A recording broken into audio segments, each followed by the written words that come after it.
You were born into a family where money was never the problem, where yes came before you even finished asking, where the conversations at the dinner table were about anything except how to survive. And somewhere along the way, you quietly assumed this was just how life works. But here's what nobody warned you about. Comfort is not the same as strength. When everything is handed to you, you never develop the muscle of wanting. You learned how to spend, but never why it was hard to earn. You learned that mistakes have no cost until one day they do. And it felt like a blessing. In many ways it was, but ease has a quiet cost that nobody puts on the price tag. When you've never been tested, you don't know what you're made of. So the comfortable mind optimizes for not losing instead of for becoming. And a life spent protecting what you were given is a life that never becomes yours. Here's the real trap. Everything being easy makes everything feel meaningless. When nothing is earned, nothing feels real. You can have the whole world and still feel like a ghost in your own life.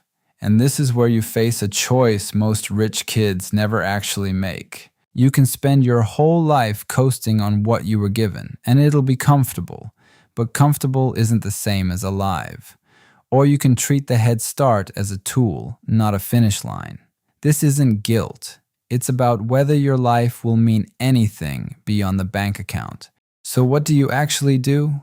First, build something that's actually yours. Not bought, not inherited, made. Even if it's small, even if it's clumsy. Because the only way to feel real is to create something that could fail. Second, voluntarily remove the net, at least sometimes. Put yourself in situations where the money can't save you. Let yourself be judged on what you do, not on what you have. Because effort you never had to make is a strength you never get to build. Third, be careful who comfort surrounds you with. Money attracts people who like what you have, not who you are. Find the few who would still be there if the gold disappeared tomorrow. Here's the part that stings. The world will respect what you have, but it will never respect what you didn't earn. And deep down, neither will you. The safety net that protected you can also be the thing that traps you. But you do have a real advantage if you use it right. You can afford to take risks that would crush other people. You can fail 10 times and still have a runway most never get. The tragedy is wasting that runway sitting still.